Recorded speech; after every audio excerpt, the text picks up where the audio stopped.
the most powerful economy, the strongest army. We are science, health, and culture. We are creating a better world. We are discovering new worlds. We are education and sharing. The future is ours. We are the European, and together we are unstoppable.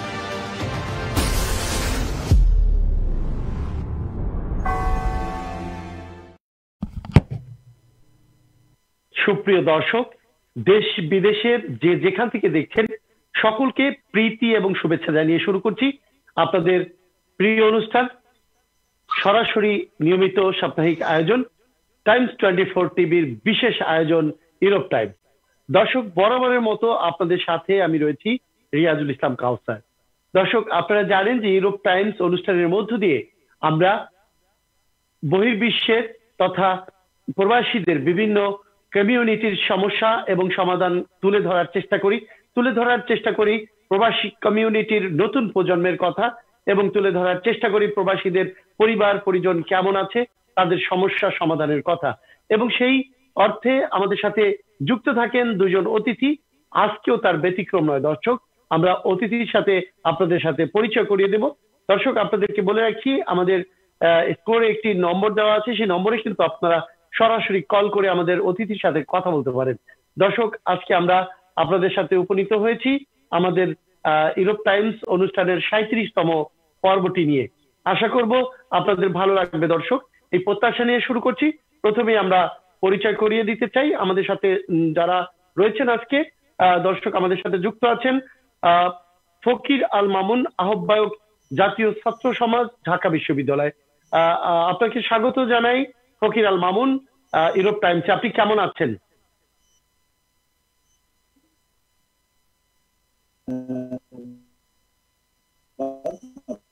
সঞ্চালক, আমি আশা করি আপনি ভালো আছেন। আমি অনেক ভালো আছি, শুক্রিয়া।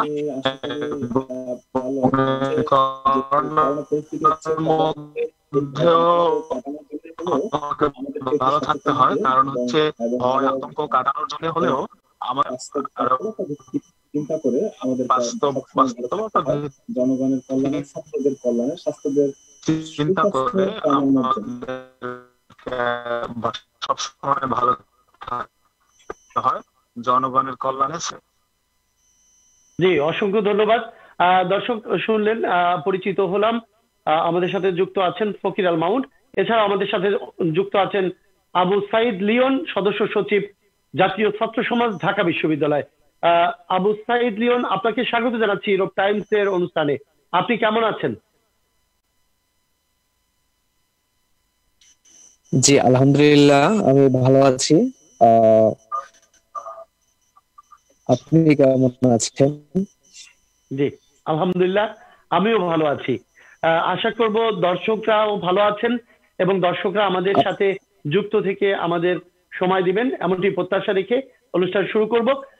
তার আগে আবারও বলে দিচ্ছি, সুপ্রিয় দর্শক, আপনারা দেখছেন টাইমস 24 টিভির নিয়মিত সরাসরি বিশেষ আয়োজন সাপ্তাহিক ইউরোপ টাইমস। ইউরোপ টাইমসে আপনারা কিন্তু সরাসরি আপনাদের মনের কথাগুলো বলতে পারেন আমাদের অতিথির সাথে। সেই ক্ষেত্রে আপনাদের জন্য একটি নম্বর দেওয়া আছে স্কোরে, আবারও তারপরে আপনাদের যথার্থে বলে দিচ্ছি নম্বরটি 018198144449। এই নম্বরে আপনারা কল করে আমাদের আজকের অতিথির সাথে কথা বলতে পারেন। দর্শক আর কথা বাড়াবো না, আমরা প্রথমেই আমাদের আজকে একজন বরেণ্য সাংবাদিক, শ্রদ্ধেয় প্রথম আলোর যুগ্ম সম্পাদক মিজানুর রহমান খান, বিশিষ্ট সাংবাদিক, প্রয়াত হয়েছেন। আজকে তিনি মৃত্যুবরণ করেছেন ভয়াল করোনা ভাইরাস এর সেই অসুখটি নিয়ে। আমরা সেই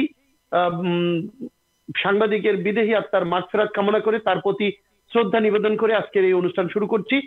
আমরা প্রথমেই যদি যেতে চাই ফকির আল মামুন আপনার কাছে, যে প্রথমেই আমরা করোনা প্রসঙ্গ নিয়ে কথা বলতে চাই, যে একজন সাংবাদিকের আজকে মৃত্যু হলো করোনায়। আমরা হারিয়েছি অসংখ্য গুণী মানুষ, অসংখ্য বুদ্ধিজীবী, অসংখ্য গুণী মানুষদেরকে আমরা হারিয়েছি। বিভিন্ন পর্যায়ে, বিভিন্ন স্তরের আমরা কিন্তু আমাদের মানুষদেরকে হারাতেই বসেছি। এখনো কিন্তু করোনা চলে যায়নি। বহির্বিশ্ব আমরা সেটা দেখছি, ইউরোপে দেখছি এবং বাংলাদেশেও সেটার ব্যতিক্রম নয়। আপনি কিভাবে দেখছেন আসলে আমাদের তারপরেও কিন্তু কতটুকু হচ্ছে? আপনি একজন ছাত্র রাজনীতিবিদ হিসেবে আপনার কি মন্তব্য এই প্রসঙ্গে?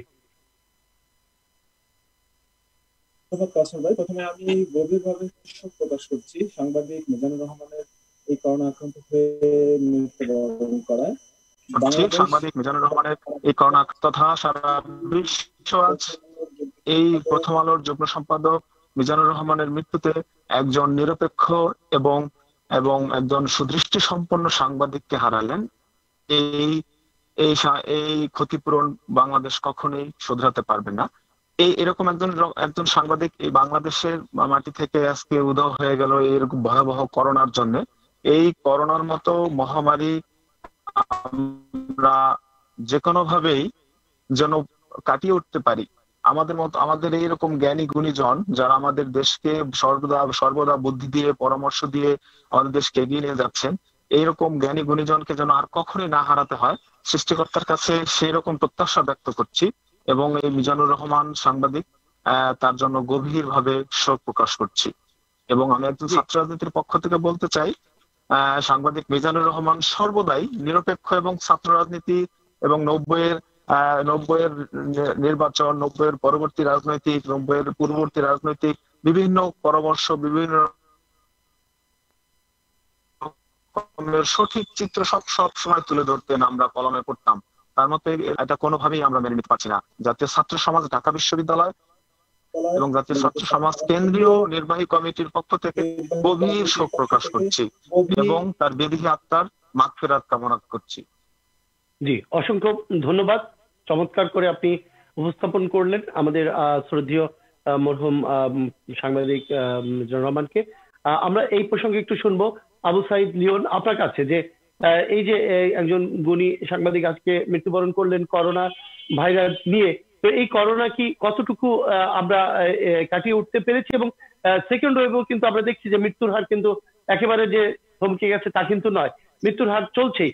তারপরেও কিন্তু আমরা আমাদের সচেতনতা দেখছি না। আপনি এই সচেতনতার বিষয়টি যদি একটু তুলে ধরেন, আসলে কতটুকু সচেতনতা আমরা দেখছি বা কিভাবে আমরা সচেতন হতে পারি, বা জনগণকে কিভাবে আমরা এই সচেতনতাটা ছড়িয়ে দিতে পারি? আসলে জনগণ মনে করছে যে করোনা উঠে গেছে, করোনা নেই, এই যে একটা চিন্তা, আপনি কিভাবে দেখবেন বিষয়টি? ধন্যবাদ সাংবাদিক ইসলাম ভাইকে। আপনার অত্যন্ত গভীর একটা কোশ্চেন কোরআন খানের মৃত্যুতে করোনায় বাংলাদেশকে আজকে উন্নয়নশীল রাষ্ট্র করার পিছনে যাদের পরিশ্রম, তারা চলে গিয়েছেন, বিভিন্ন গ্রুপের মালিকরা চলে গিয়েছেন, যাদের কারণে বাংলাদেশকে আমরা অনেক উপরে দেখতে পাচ্ছি। বিশেষ করে মিজানুর রহমান খান অত্যন্ত মেধাবী একজন সাংবাদিক ছিলেন এবং অত্যন্ত যুক্তিবিদ একজন সাংবাদিক। আমি ছোট হতে পারি, কিন্তু আমি নিয়মিত তার একজন পাঠক ছিলাম। আমি প্রথম আলোর কলাম থেকে তার কলামগুলো পড়ে যত কিছু জিনিস জেনেছি এবং শিখেছি, আমার মনে হয় তিনি চিরদিন আমার হৃদয়ের মধ্যেই বেঁচে থাকবেন। বর্তমান করোনা এটা মহামারী, এটা অতি মহামারীর আকার ধারণ করে ফেলেছে। আমরা জানি বর্তমান এই যুগে আমরা যারা বাস করতেছি তারা কেউ জানি না যে মহামারী জিনিসটা কি রকম এবং কেমন করে আসে। সব হচ্ছে আমরা ইতিহাস থেকে জানতেছি এবং বিভিন্ন এটাও আমরা জেনেছি যে হচ্ছে 100 বছর পর পর নাকি একটা করে এরকম বড় ধরনের কোনো ভাইরাস চলে আসে পৃথিবীতে। এর আগে প্লেগ ছিল, কলেরা ছিল, বিভিন্ন ধরনের ছিল। আমরা যারা নতুন প্রজন্ম আছি তারা নতুন করে এই করোনার সাথে পরিচিত হয়েছি। আমি মনে করি করোনায় যেহেতু কোনো ভ্যাকসিন নেই, করোনায় যেহেতু কোনো ওষুধ নেই, করোনার যেহেতু কোনো ট্রিটমেন্ট নেই, এর একটাই বর্তমানে হচ্ছে সচেতনতা ছাড়া কোনো উপায় নেই। আমরা যদি সকলে সচেতন থাকি, আমি সচেতন থাকবো, আমার পাশের জনকে যদি সচেতন করি, তাহলে ইনশাল্লাহ আমরা এই মহামারী থেকে হলে কিছুটা হলেও আমরা সেফ থাকতে পারবো বলে মনে করি। আর করোনা ভ্যাকসিন অলরেডি আবিষ্কারের পথে, কবে আসবে সেটা আমরা জানি না। তারপরও বর্তমানে এই করোনা ভ্যাকসিন আসার আগেই যদি আমরা আবার ইউজ টু হয়ে যাই আগের মতোই, তাহলে হচ্ছে আমি মনে করব যে এটা আমাদের চরম ব্যর্থতা হবে। এক্ষেত্রে হচ্ছে প্রশাসন এবং হচ্ছে রাজনৈতিক ব্যক্তিদের হচ্ছে আরো সচেতন হতে হবে এবং সচেতনতা প্রোগ্রাম আমাদের সাধারণ মানুষের মধ্যে চালাতে হবে। আজকে আমরা সাধারণ শিক্ষার্থীদের ঘরের মধ্যে রেখেছি, কিন্তু তাদেরকে কতটুকু সচেতন করতে পেরেছি, তাদেরকে সচেতন করার জন্য আমরা কি কি করেছি, এটাই হচ্ছে এখন মেইন ফ্যাক্ট। আমরা যদি তাদেরকে সচেতন করার জন্য নতুন নতুন পদক্ষেপ নেই, আমরা জানি করোনার যে প্রথম ঢেউ ছিল, তার চেয়ে হচ্ছে দ্বিতীয় ওয়েভ এটা আরো ভয়ঙ্কর বাইরের দেশগুলোতে মনে করা হয়েছে, কিন্তু আমরা দেখছি কি আমাদের দেশে অত্যন্ত নাজুক অবস্থা, আমরা ইউজ টু, মানে আগে যেরকম ছিলাম সেরকমই, শুধুমাত্র এখন কথা বলা হচ্ছে যে শুধুমাত্র শিক্ষা প্রতিষ্ঠান ছাড়া সবকিছুতে ইউজ টু হয়ে গেছে, তো আমরা এটাকে আরো ভাবে নিব কেন? কিন্তু দুর্ভাগ্যজনক হচ্ছে এর যে ভয়াল একটা থাবা, প্রতিনিয়তই কিন্তু কেউ না কেউ হচ্ছে আক্রান্ত হচ্ছে এবং হচ্ছে চলে যাচ্ছে। কিছুদিন আগেই হচ্ছে আমাদের জাতীয় ছাত্র সমাজের সেন্ট্রাল সেক্রেটারি, আমাদের শ্রদ্ধেয় বড় ভাই, উনিও করোনা আক্রান্ত হয়ে এখনো চিকিৎসাধীন রয়েছেন। তো আমি মনে করি যে আমরা যদি সচেতন হই তাহলে এটা থেকে আপাতত কিছুটা হলে আমরা প্রতিকার পাবো, এর বাইরে কোনো কিছু নেই। নিঃসন্দেহে আমরাও সেটা মনে করি লিওন। আসলে সবাই যৌথভাবে যদি আমরা সচেতন হয়ে যাই তাহলে কিন্তু এটা আমরা সেভ হতে পারি। আপনি সুন্দর কথা বলেছেন এবং চমৎকার করে বলেছেন। তবে পাশাপাশি আরেকটা বিষয় যদি আপনার কাছে জানতে চাই যে আপনাদের শিক্ষার্থী বা শিক্ষাঙ্গনের অবস্থাটা কি এই করোনা প্রাক্কালে, বা আপনাদের কতটুকু ব্যাহত হচ্ছে আপনাদের শিক্ষা ব্যবস্থা, বা আপনি একজন ছাত্র হিসাবে কিভাবে আছেন যদি বলতেন। ধন্যবাদ, অসাধারণ একটি প্রশ্ন করেছেন। বর্তমান সময়ে যদি বাংলাদেশের প্রেক্ষাপটে আমরা দেখি, শিক্ষা প্রতিষ্ঠান ছাড়া বাংলাদেশের আর কোথাও করোনা নেই। এটা একটা স্বাভাবিক প্রচলন এসে গিয়েছে। এর বাইরে যদি আমরা আরো দেখি, আমাদের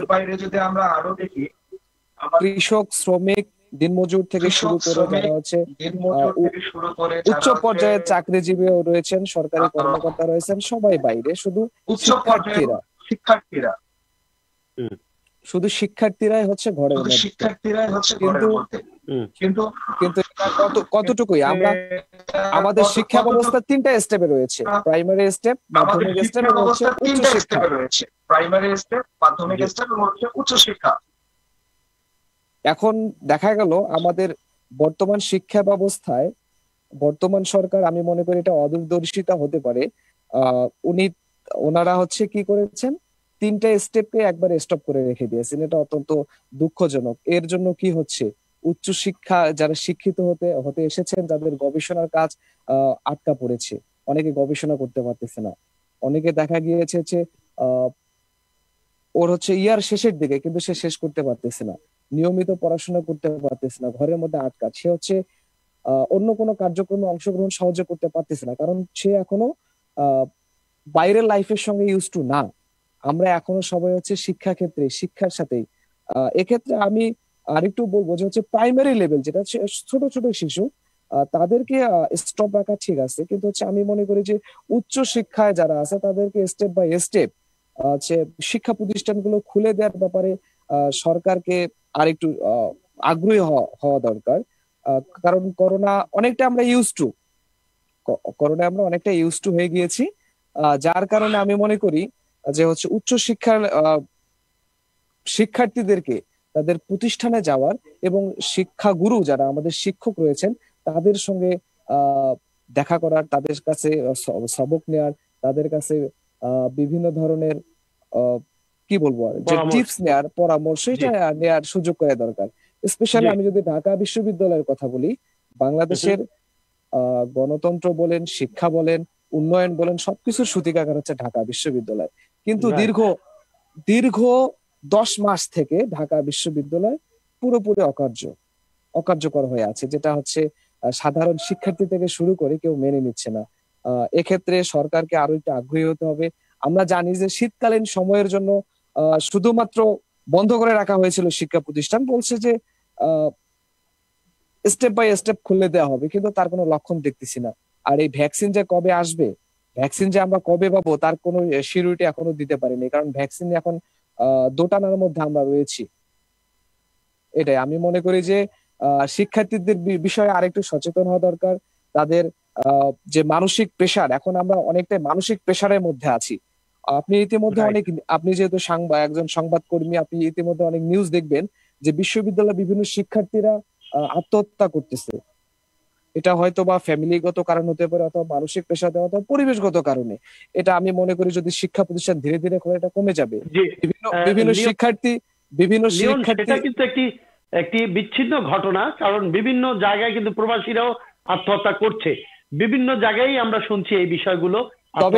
সেটা একটি বিচ্ছিন্ন ঘটনা। তবে যার যার অবস্থান থেকে কেউ আমরা যে ভালো নেই বা গতিশীলতার যে প্রতিবন্ধকতা, সেটার উপরে ব্যাসেস করেই কিন্তু এই বিষয়গুলো।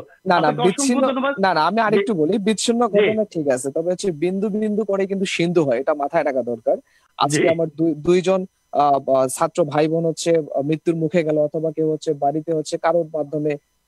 এখন আপনি দেখবেন, আমি কিছুদিন আগে রিপোর্ট পেলাম 152 জন ঢাকা ইউনিভার্সিটির শিক্ষার্থী, তার প্রতিবেশী হোক আর হচ্ছে বাইরের ছেলে মেয়ের দ্বারা হচ্ছে সে হচ্ছে মার্ডার, মানে আক্রান্ত হয়েছে, তাকে মেরেছে। এটা অত্যন্ত দুঃখজনক, কারণ যখনই হচ্ছে স্টে হয়ে যাচ্ছে শিক্ষাক্ষেত্রে অনেক ধরনের শিক্ষাক্ষেত্রে বাইরে অনেক অরাজকতা হচ্ছে, কিন্তু এটা সমাধান আমি মনে করি যে শিক্ষা প্রতিষ্ঠান আস্তে আস্তে শিক্ষামুখী করা দরকার ছাত্রছাত্রীদেরকে।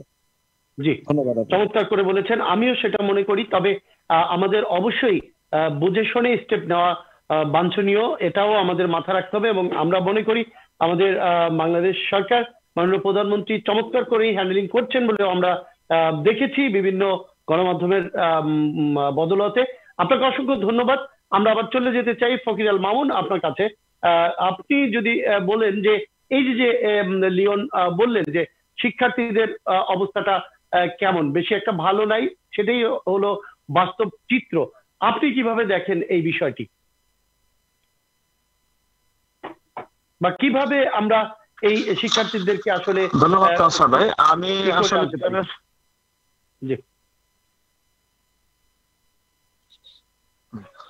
ধন্যবাদ কাউসার ভাই। আমি আসলে লিওনের সঙ্গে সম্পূর্ণ একমত। তবে কিছু বিষয় হচ্ছে আমার কাছে যেটা মনে হয়, সেটা হচ্ছে যে শিক্ষা প্রতিষ্ঠান বন্ধ থাকার ফলে শিক্ষার্থীদের উপরে যেরকম মানসিক চাপ, প্রথমত বাংলাদেশের বেকারত্বের উপরে চিন্তা করে শিক্ষার্থীরা অনেক বেশি অবসর সময় পান।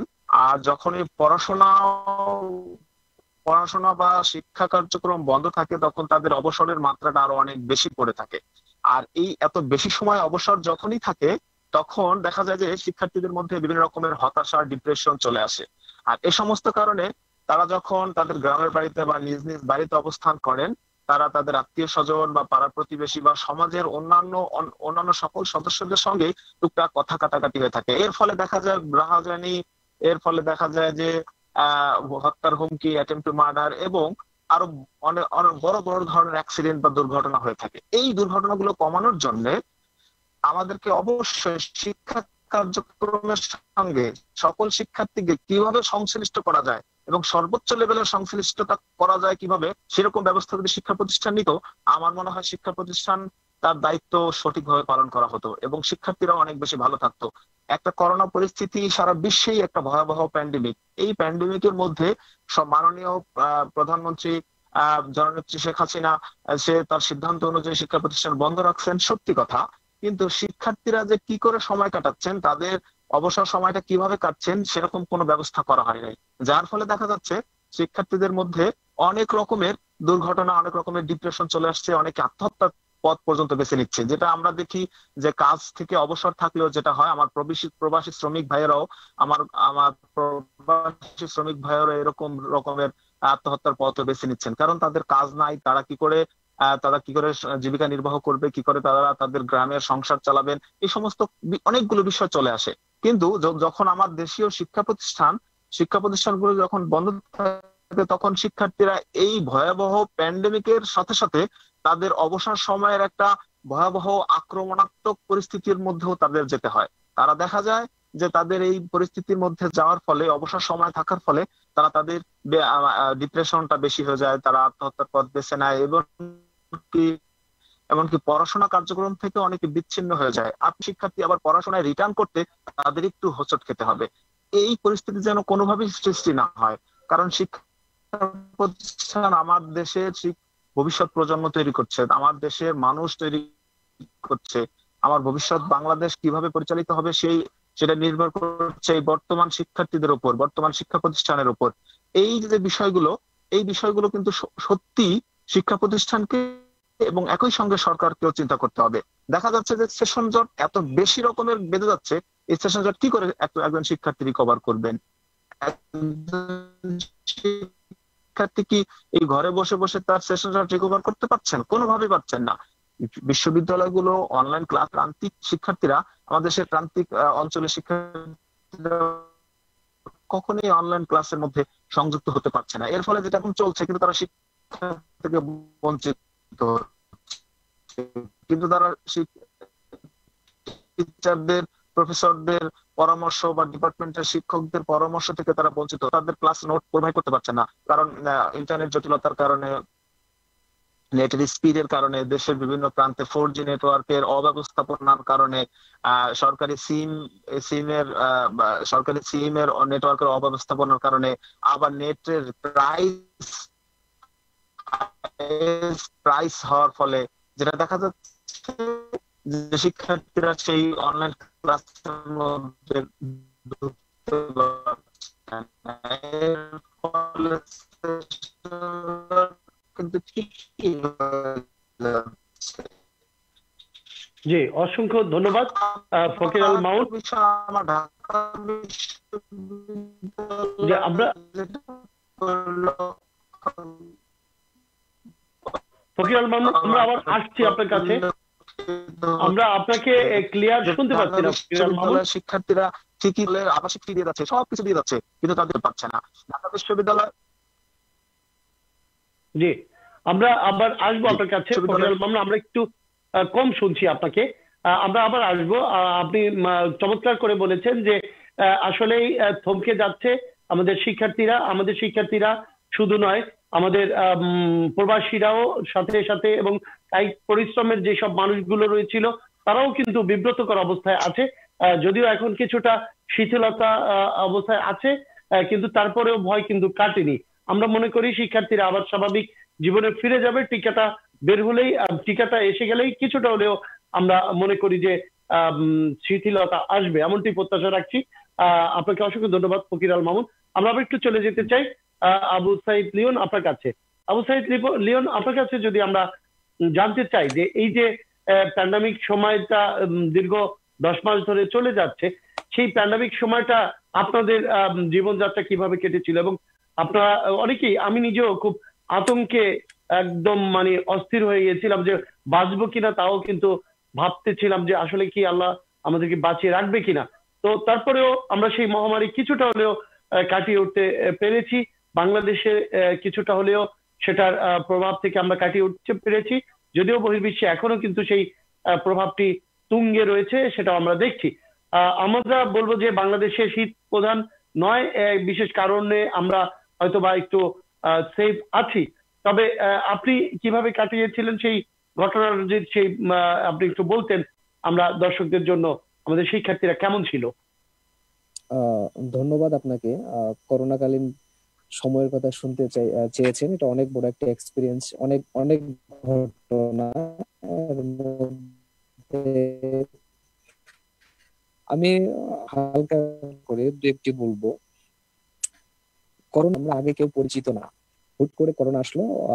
আসার আগেই হচ্ছে আমরা যখন টেলিভিশনে দেখলাম আমাদের দেশে করোনা আসার প্রাককালে, যখন বাইরের দেশগুলোতেও, আপনারা যেসব কান্ট্রিতে আমাদের ভাই বোনেরা আছেন, বিভিন্ন ইউরোপিয়ান কান্ট্রি, স্পেশালি হচ্ছে আমেরিকাতে যারা ছিল, তাদের ওইখান থেকে যেভাবে আমরা নিউজ গুলো পেতে পেলাম, তাতে ভাবছিলাম হয়তো বা বাংলাদেশে আমরা 18 কোটি মানুষ রয়েছে, এর মধ্যে আমরা মনে হয় মিনিমাম 6-7 কোটি মানুষ এমনি চলে যাব। কারণ করোনাটা হচ্ছে এটা মানুষের মধ্যে নাকি ভাইরাস, মানুষ থেকে মানুষে ছড়াচ্ছে। একটা প্রাণী থেকে আমাদের কাছে আসলেও সমস্যা থাকতো না, প্রাণীতে আটকানো যেত, কিন্তু আমি তো একজন মানুষকে আমার কাছের মানুষের কাছে আসতে দিতে পারবো না এমনটা কিন্তু না। এই জন্য আমরা ধরে নিয়েছিলাম হয়তোবা দেখা গেল যে নতুন প্রজন্ম এবং আল্লাহ যাদের হায়াত রাখছেন এরকম কিছু মানুষ বাঁচতে পারেন, এটাই ভেবেছিলাম। তারপর আল্লাহর রহমতে আমরা মনে করি এখনো যারা আছি বাংলাদেশের মানুষ, বিশেষ করে যারা প্রবাসে রয়েছেন, তারা যারা আছেন, আমরা যারা দেশের মধ্যে আছি, এটা অনেক বড় একটা নিয়ামত এবং রহমত আমি মনে করব। আর আমরা প্রথম দিকে প্রবাসে বিভিন্ন দেশের যে নিউজ গুলো আসতেছিল সেটা থেকে আমরা আতঙ্কিত হওয়ার কথাই, মানে অনেক দেখা গেছে অনেক বড় বড় শিক্ষিত মানুষ, অনেক বেশি মানুষ, ইভেন দেখা গেছে যারা ওই পেশার সাথে জড়িত ডাক্তার, তারাও কিন্তু আতঙ্কিত ছিল। যাই হোক, মাঝখানে প্রথম দিকে আমি অবশ্য নিজে ভয়ে আতঙ্কটার যে আমি একটু ভাবছিলাম, যেহেতু এটা আমার হাত এবং আমার মুখের দ্বারাই ছড়িয়ে যাবে, আমি এইটা সেফ রাখি হয়তোবা আতঙ্কে, তাহলে হয়তোবা সম্ভব কিছুটা। যাই হোক, এরকম করে আমি শুরু করলাম নিজেকে সচেতন রাখা, নিজেকে সেফ রাখা, নিজেকে পরিষ্কার পরিচ্ছন্ন রাখা। এটা আগে সারাদিনে 2 বার আমরা সাবান ইউজ করতাম, সম্ভবত কেউ একবারও করতো, কিন্তু দেখা গেল করোনা এসে আমরা হ্যান্ড স্যানিটাইজার বলেন, হ্যান্ড ওয়াশ বলেন, আবার সাবান বলেন 3, 4, 5, 6 বার অধিক হয়ে গিয়েছে। এটাই আমি মনে করি, যেহেতু আমরা এখনো উন্নয়নশীল দেশ হয়নি, হয়তো বা হবো, তবে আমরা এখনো অনুন্নত এবং একটি গরিব রাষ্ট্রের মধ্যে আছি। আমরা যে বেঁচে আছি এটাই শুকরিয়া। আর এর মধ্যে ছাত্রছাত্রীরা, বাংলাদেশের ছাত্রছাত্রীরা কিভাবে থাকলো, এটাই মেইন পয়েন্ট আমি মনে করি।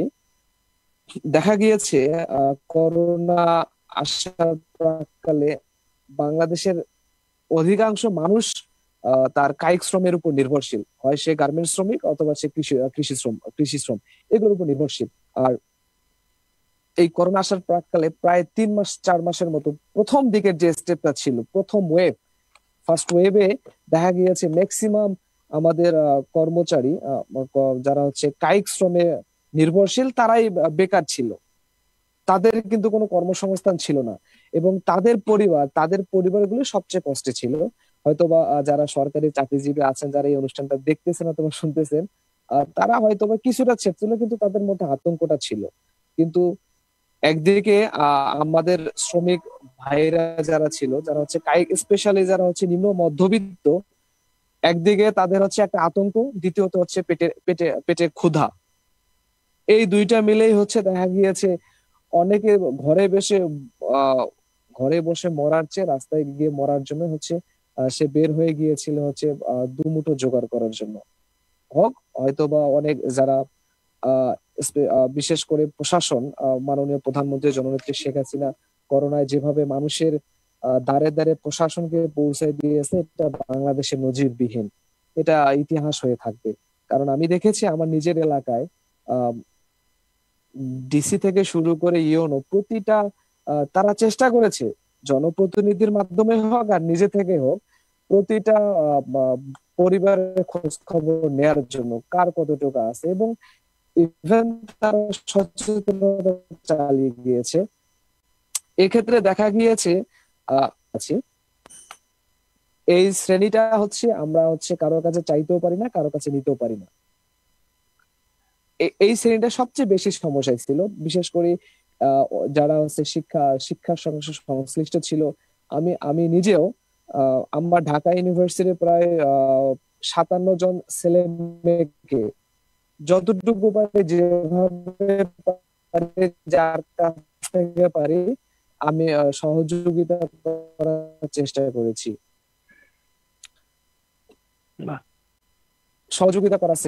তারা অনেকে অনেকজনের মাধ্যমে জানতে পেরেছিলাম।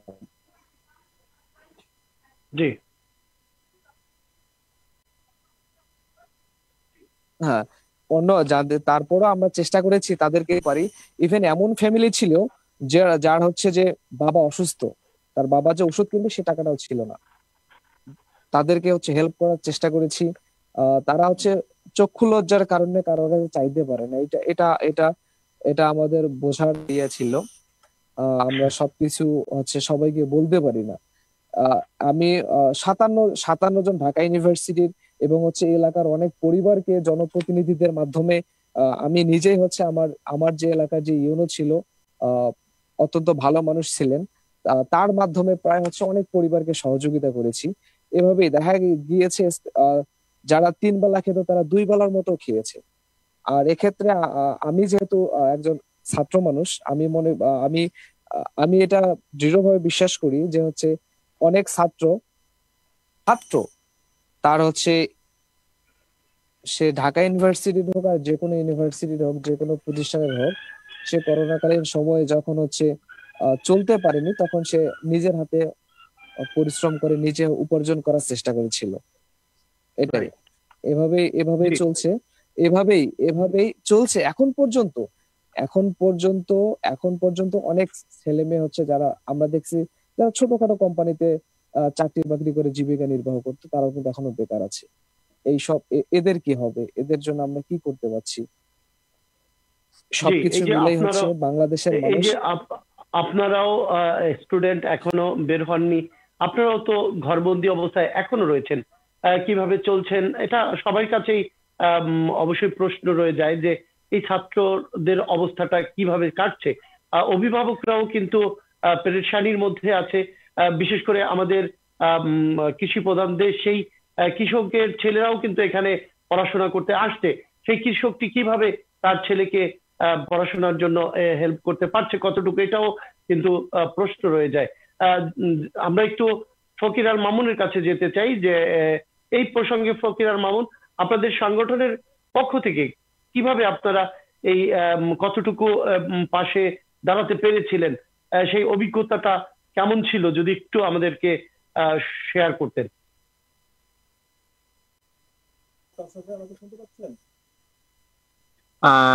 ধন্যবাদ কাউসার।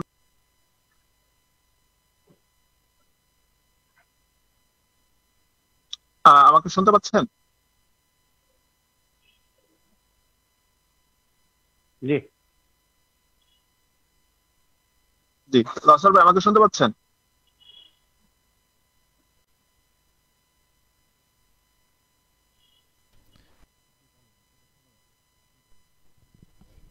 জি শুনছি আপনাকে ফকির আল মামুন, আমরা শুনছি। হ্যাঁ, ধন্যবাদ কাউসার ভাই। যেটা বলছিলেন আপনি, আমাদের ছাত্র সমাজ, জাতীয় ছাত্র সমাজ করোনাকালীন সময়ে কি কি কার্যক্রম হাতে নিয়েছিল এবং কি কি অব্যাহত আছে, এবং করোনাকালীন আমাদের সংগঠনের কার্যক্রমগুলো কি কি, সেই বিষয়গুলো আপনি জানতে চেয়েছিলেন।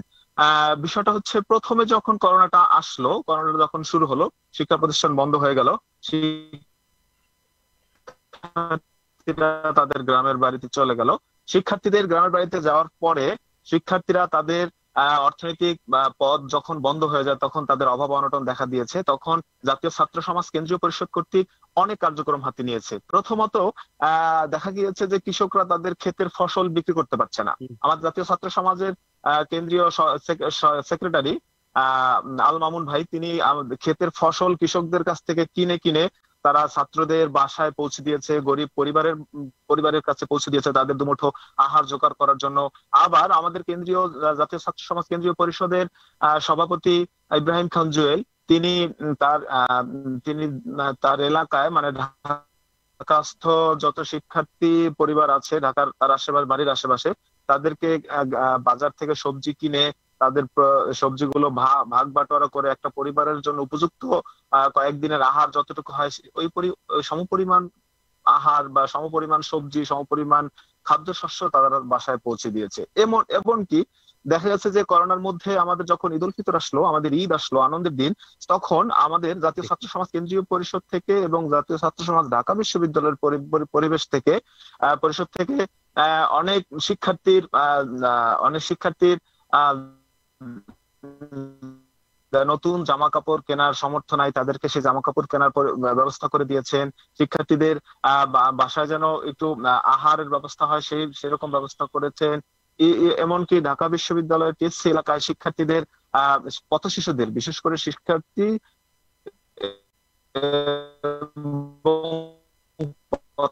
শিশুদের ছাত্র সমাজ যে সকল কর্মীরা, বাংলাদেশের আনাচে কানাচে যত কর্মী আছেন, তারা সকল কর্মী তার নিজ নিজ জায়গা থেকে তাদের আশেপাশের শিক্ষার্থীরা কেমন আছেন, তাদের আহার, তাদের দুমুঠো চাল ব্যবস্থা করার জন্য, তাদের খাদ্যশস্য ব্যবস্থা করার জন্য, তাদের পড়াশোনার খোঁজ খবর নেওয়ার জন্য তারা সর্বদা তারা তাদের বাসায় খোঁজ খবর নিতে গিয়েছেন। এর ফলে যেটা দেখা গিয়েছে যে জাতীয় ছাত্র সমাজ কেন্দ্রীয় পরিষদ এবং জাতীয় ছাত্র সমাজ ঢাকা বিশ্ববিদ্যালয় পরিষদ সাধারণ শিক্ষার্থীদের মনের অনেক গভীরে পৌঁছে গিয়েছে, যেটা অন্যান্য অনেক সংগঠনই করেননি। আমি অন্যান্য সংগঠনের কথা তুলনা করছি না, আমার ছাত্র সমাজ করোনাকালীন এই এই কার্যক্রম করেছে যে কার্যক্রমগুলো শিক্ষার্থী বান্ধব, শিক্ষার্থীদের কল্যাণে, শিক্ষা নিয়ে চিন্তা করে এই সমস্ত কার্যক্রম হাতে নিয়েছে। একই সঙ্গে করোনাকালীন শিক্ষার্থীদের জন্য জাতীয় ছাত্র সমাজ কেন্দ্রীয় পরিষদের দায়িত্বশীল জায়গা থেকে যারাই আছেন তারা সকলেই সবার সঙ্গে ওভার ফোনে, যেহেতু করোনাকালীন ফেস টু ফেস দেখা সুযোগ হয় নাই, ওভার ফোনে সবার সঙ্গে যোগাযোগ করেছেন যাতে তারা কোনোভাবেই হতাশ না হন, যাতে তারা কোনোভাবেই তাদের মন মানসিকতা ভেঙে না যায়, যাতে তারা কোনোভাবেই তাদের পড়াশোনার অবস্থান থেকে দূরে সরে না আসেন, এরকম ভাবে পরামর্শ দিয়ে গেছেন, এরকম ভাবে খোঁজ খবর নিয়েছেন। এই পর্যন্তই। জি জি, অসংখ্য ধন্যবাদ। আমরা যদি একটু আপনার সাথে সমন্বয় করতে চাই যে একজন শিক্ষার্থী হিসাবে বাংলাদেশকে কিভাবে দেখতে চান আপনি?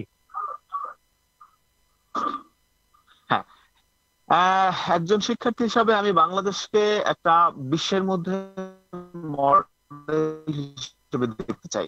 বিশ্বের অন্যান্য ওরকম একটা অনুসরণীয় দেশ হিসাবে আমার বাংলাদেশকে চাওয়া, এবং আমি ভবিষ্যতে আমি যখন বাংলাদেশের একজন নাগরিক হিসাবে স্বপ্ন দেখি, তখন মনে করি যে বাংলাদেশকে যেন সারা বিশ্বে অনুসরণীয় অনুকরণীয় হিসেবে আমাদেরকে পায়। এবং বাংলাদেশের এই করোনা পরিস্থিতির সময়ও বাংলাদেশ যেভাবে মানে করে উঠছে সেটাও কিন্তু প্রশংসনীয় ব্যাপার, যেটা কিন্তু বিশ্বের অনেক অনেক অনেক অনেক উন্নত দেশ থেকেও আমাদের অভিজ্ঞতা এবং আমাদের সাফল্য অনেক বেশি। যেটা বর্তমান করোনা পরিস্থিতি লক্ষ্য করলে দেখবেন যে আমাদের দেশের করোনার আক্রান্তের হার এবং আমাদের মৃত্যুর হার, সেটা কিন্তু সত্যি আমাদের দেশের জনগণের যে স্বাস্থ্যবিধি মেনে কভার করা বা ক্ষমতা যেটা আছে সেটা কিন্তু সত্যি প্রশংসনীয়, এবং সেটা বিশ্বের অনেক দেশে কিন্তু সেটা অভাবনীয় সাফল্যের মতোই দেখছে। এবং দেখেন অন্যান্য অনেক দেশ এখনো ভ্যাকসিন নিয়ে অনেক রকমের তোড়জোড় চলছে, তাদের ভ্যাকসিন দিয়েও তাদের কার্যক্রম, তাদের করোনা পরিস্থিতি মোকাবেলা করা সম্ভব হচ্ছে না। কিন্তু বাংলাদেশে কিন্তু ইতিমধ্যে ভ্যাকসিন আসবে, কবে আসবে সেটা এখনো অনিশ্চিত হয়ে কিন্তু তবুও বাংলাদেশে কিন্তু করোনার পরিস্থিতি তারা স্বাস্থ্যবিধি মেনে, তারা তাদের নিজ নিজ জায়গা থেকে সচেতন হয়ে, শিক্ষার্থীরা বিশেষ করে নিজ নিজ জায়গা থেকে সচেতন হয়ে তারা হ্যান্ড স্যানিটাইজার ব্যবহার করে, অথবা হ্যান্ড স্যানিটাইজার মানুষকে অনেক ভালো আছেন। এবং আমি আরো যেটা প্রত্যাশা করছি, বাংলাদেশ যেন আরো অনেক ভালো থাকেন। বাংলাদেশ যতজন মানুষ হারিয়েছেন, বাংলাদেশের এই থেকে যতজন মানুষ হারিয়ে গেছেন, জ্ঞানী গুণীজন যারাই হারিয়ে গেছেন, তার যেন একজন মানুষও বাংলাদেশ দেখতে চাই, খুব অচিরেই সেটা দেখতে চাই। জি, অসংখ্য ধন্যবাদ ফকির আল মামুন, আপনাকে চমৎকার করে বলেছেন আপনার অনুভূতি। আমরা আবু সাইদ লিওন, আপনার কাছে জানতে চাই বাংলাদেশকে একজন শিক্ষার্থী হিসাবে আপনি কিভাবে দেখতে চান? আমরা কিন্তু অনুষ্ঠানের একেবারে শেষের দিকে চলে এসেছি, এরপর আমরা প্রবাসীদের জন্য কি বলা আছে সেটা আমরা শুনবো। তার আগে শুনতে চাই আবু সাইদ লিওন, বাংলাদেশকে একজন শিক্ষার্থী হিসাবে বাংলাদেশের সর্বোচ্চ বিদ্যাপীঠে আপনারা পড়াশোনা করছেন এবং সেখানে রাজনৈতিক অঙ্গনেও আপনারা একটা দলীয় পোস্টে আছেন, তো আপনি কিভাবে দেখতে চান বাংলাদেশকে?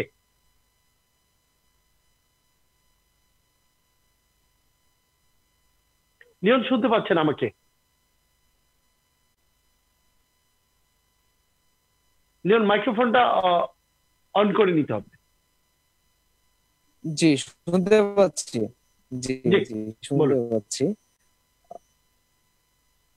কেমন বাংলাদেশ দেখতে চাই, আমার কাছে কোশ্চেন এটাই ছিল। কেমন বাংলাদেশ দেখতে চাই, ওটা হচ্ছে এটা 1951 বা স্বাধীন বাংলাদেশে তখনই আমাদের জাতির জনক বঙ্গবন্ধু বলে গিয়েছেন, আমরা বাংলাদেশকে পাশের সুইজারল্যান্ডে দেখতে চাই। এটা। আর হচ্ছে আমার নেতা পল্লীবন্ধু হোসেন মোহাম্মদ এরশাদের বাংলাদেশ দেখতে চাই, নৈতিক মূল্যবোধ, সামাজিক ন্যায় বিচার ও পারস্পরিক সম্প্রীতির ভিত্তিতে যে বাংলাদেশ উঠবে, যে বাংলাদেশ গড়ে উঠবে, সেই বাংলাদেশকে আমি দেখতে চাই, যেখানে থাকবে না কোনো হানাহানি, কাটাকাটি, মারামারি, মানুষ মানুষকে সম্মান করবে, ভালোবাসবে, যেখানে আহ দারিদ্র দারিদ্র বলতে কোনো কিছু থাকবে না, সেই বাংলাদেশ আমি দেখতে চাই, সেই বাংলাদেশ দেখার প্রত্যাশা করি। ধন্যবাদ আপনাকে। জি, অসংখ্য ধন্যবাদ। আর প্রবাসীদের জন্য আপনার কি বলার আছে আজকের দর্শকদের জন্য এবং প্রবাসী দর্শকদের জন্য আপনার কি বলার আছে? ধন্যবাদ। সবচেয়ে গুরুত্বপূর্ণ একটি প্রশ্ন করেছেন অথবা জানতে চেয়েছেন, ইচ্ছা আকাঙ্ক্ষা।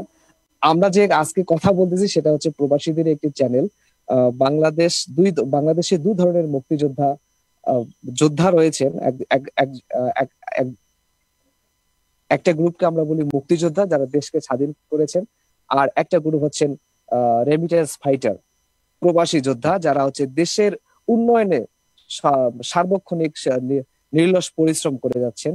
সো প্রবাসী যারা বর্তমানে বিভিন্ন দেশ থেকে আমাদের অনুষ্ঠান দেখতেছেন, তাদের সকলের সুস্বাস্থ্য কামনা করি। তাদের আল্লাহ সবসময় সুস্থ রাখুক, ভালো রাখুক, এটা চাই। দ্বিতীয়ত হচ্ছে তাদের সুবিধার জন্য তাদেরকে খুব কষ্ট পাই যখন দেখি একজন প্রবাসী যদি মানে মারা যান কোনো কারণে, তার একটা লাশ নিয়ে আসতে আমাদের দেশে খুব কষ্ট হয়ে যায়, অনেক জটিলতা থাকে, অনেক সময় দেখা যায় তার নাকি অর্থ অভাবে তাকে নাকি নিয়ে আসতে পারতেছে না। এই বিষয়গুলো আমার হচ্ছে আমার আমার আমার হৃদয়ে রক্তক্ষরণের মতো হয়ে যায়। কেন যারা আমাদের দেশকে দেশের উন্নয়নের জন্য সার্বক্ষণিক নির্লস পরিশ্রম করে যাচ্ছে, ইভেন এই যে করোনার মাঝখানেও, করোনার মধ্যেও 2020 সালে সর্বোচ্চ রেমিটেন্স পাঠিয়েছে আমাদের প্রবাসী ভাই বোনেরা। সো তাদের ব্যাপারে আমাদের যে সরকার রয়েছেন আরো বেশি আন্তরিক হবে, আরো বেশি তাদের জন্য কাজ করবে, তাদের জন্য নতুন নতুন ফর্মুলা নিয়ে আসবে, তাদের যেন হচ্ছে দুঃখ, তাদের যে হয়রানি এটা যেন না হয়। কি যে করোনাকালীন সময় আমরা দেখেছিলাম যে সৌদির ভিসা পাওয়ার জন্য রাস্তার মধ্যে আমার প্রবাসী ভাই বোনেরা দাঁড়িয়েছিল। এটা অত্যন্ত, আমি মনে করি যে আমাদের জন্য দুঃখজনক এবং লজ্জাজনক। এ ব্যাপারে আমাদের সরকার আরো সচেতন হবে, সরকার আরো প্রবাসীদের ব্যাপারে আন্তরিক হবে।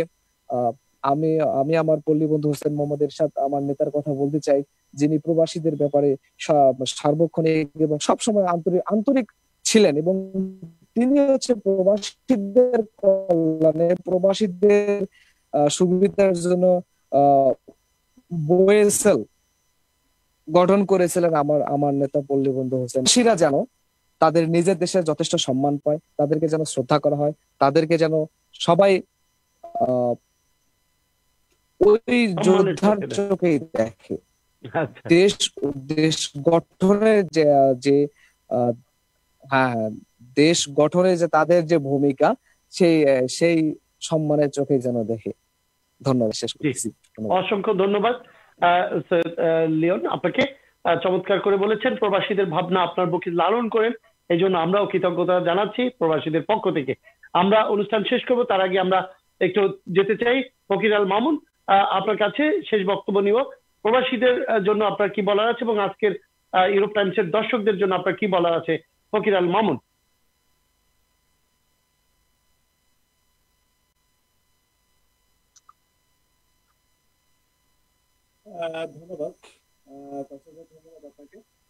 ধন্যবাদ কাউসার ভাই, ধন্যবাদ আপনাকে। প্রথমত এই রেমিটেন্স যোদ্ধাদের আমি স্যালুট জানাই এবং আমার অন্তঃস্থল থেকে স্যালুট জানাই। এরকম করোনা পরিস্থিতিতেও বাংলাদেশের অর্থনীতি সচল রাখার একমাত্র উপায় ছিল আমাদের রেমিটেন্স। আমাদের প্রবাসী ভাইরা, আমার প্রবাসী বন্ধুরা, তারা শুধুমাত্র এই রেমিটেন্স পাঠিয়ে আমার দেশের অর্থনীতি সচল রেখেছেন। আমি তাদেরকে আমার অন্তরের গভীর থেকে সত্যি আমি সালাম জানাই এবং তাদের প্রতি কৃতজ্ঞতা প্রকাশ করছি। তারা যদি রেমিটেন্স না পাঠাতেন তাহলে কোনোভাবে আমাদের দেশের অর্থনীতি সচল রাখা সম্ভব হতো না। এই প্রবাসী ভাইদেরকে আমি বলতে চাই যে আপনারা যেভাবে বাংলাদেশকে হেল্প করছেন, যেভাবে বাংলাদেশের অর্থনীতিকে সচল রাখছেন, আপনারা আপনাদের যে পরিশ্রম করে যাচ্ছে, আমরা সর্বদা যেন আপনাদেরকে দোয়া করি যেন আপনারা অনেক ভালো থাকেন, অনেক সুস্থ থাকেন। এই করোনা পরিস্থিতি যেন আপনারা খুব সহজে মোকাবেলা করতে পারেন, ঈশ্বরের কাছে, সৃষ্টিকর্তার কাছে এই প্রত্যাশাই ব্যক্ত করছি। এবং আজকের যে চ্যানেলের কথা বলছি, এই চ্যানেল ইউরোপ থেকে প্রচারিত, এবং এই ইউরোপের যে চ্যানেল কার্যক্রম যারা পরিচালনা করছেন তাদেরকেও অসংখ্য ধন্যবাদ প্রকাশ করছি। এবং দর্শকদের উদ্দেশ্যে বলবো, আপনারা স্বাস্থ্যবিধি মেনে চলুন, এবং আপনারা যেন করোনা পরিস্থিতি আপনাদের যেন আশেপাশে না আসতে পারে এরকম ভাবে আপনারা সচেতন হয়ে চলুন। আপনারা আপনাদের কাজে যাবেন, আপনারা নিজেদেরকে সর্বোচ্চ নিরাপত্তা দিয়ে আপনারা কাজ করবেন, আপনাদের জীবনকে সর্বোচ্চ সম্মান দিয়ে, সর্বোচ্চ ভাবে নিরাপত্তা দিয়ে তারপর আপনারা আপনাদের কাজ করবেন। এবং দর্শক শ্রোতা যারা আছেন, আপনারা আপনাদের সুস্বাস্থ্য কামনা করছে, এবং আপনারা যেন স্বাস্থ্যবিধি মেনে চলেন এরকম অনুরোধ প্রকাশ করছি। এবং সর্বশেষ আমি সারা বাংলাদেশের সকল মানুষের সুস্বাস্থ্য কামনা, এবং সকল মানুষ যেন খুব সহজেই তাদের স্বাস্থ্যবিধি মেনে চলতে পারে এই প্রত্যাশা ব্যক্ত করছি। জি, অসংখ্য ধন্যবাদ ফকির আল মামুন। কথা বলছিলাম আহ্বায়ক জাতীয় ছাত্র সমাজ ঢাকা বিশ্ববিদ্যালয়ের আহ্বায়কের সাথে। দর্শক, আপনারা দেখছিলেন ইউরোপ টাইমস এর 37তম পর্ব। আজকে আমাদের সাথে দুজন ছাত্র রাজনীতির দুজন নেতা উপস্থিত ছিলেন, ফকির আল মামুন, আহ্বায়ক জাতীয় ছাত্র সমাজ ঢাকা বিশ্ববিদ্যালয়, এবং উপস্থিত ছিলেন আবু সাইদ লিওন, সদস্য সচিব জাতীয় ছাত্র সমাজ ঢাকা বিশ্ববিদ্যালয়। দুজন ঢাকা বিশ্ববিদ্যালয়ের শিক্ষার্থী নিয়ে আমরা আজকে অনুষ্ঠানটি প্রচারিত হলো, এবং আশা করব যে তাদের কথার মধ্য দিয়ে আমরা একটি নতুন বাংলাদেশের যে জাতির পিতার যে স্বপ্নের সোনার বাংলাদেশ আমরা দেখতে চেয়েছিলাম, সেই স্বপ্নের সোনার বাংলাদেশের প্রত্যয় আমরা এগিয়ে যাব, এবং এগিয়ে যাবে বাংলাদেশের শিক্ষার্থীরা, এমনটি প্রত্যাশা রাখছি। এবং এই অনুষ্ঠানের মধ্য দিয়ে আশা করব যে সংশ্লিষ্ট দপ্তর বিষয়গুলো দেখবেন, যে সব বিষয়গুলো আমলে নেওয়ার জন্য উপযোগী, বিশেষ করে শিক্ষার্থীদের শিক্ষাঙ্গন কিভাবে গতিশীল করা যায়, যদি ইন্টারনেটের মাধ্যমে যেটা শুরু হয়েছে সেটা যাতে যে প্রত্যন্ত অঞ্চলেও ভার্চুয়ালি করতে পারে, সেই জন্য আমাদের নেট ভিত্তিক সিস্টেমটা আরো জোরদার এবং আরো পরিচ্ছন্ন, সুন্দর, গতিময় করা উচিত বলে আমরা বিবেচনা করি।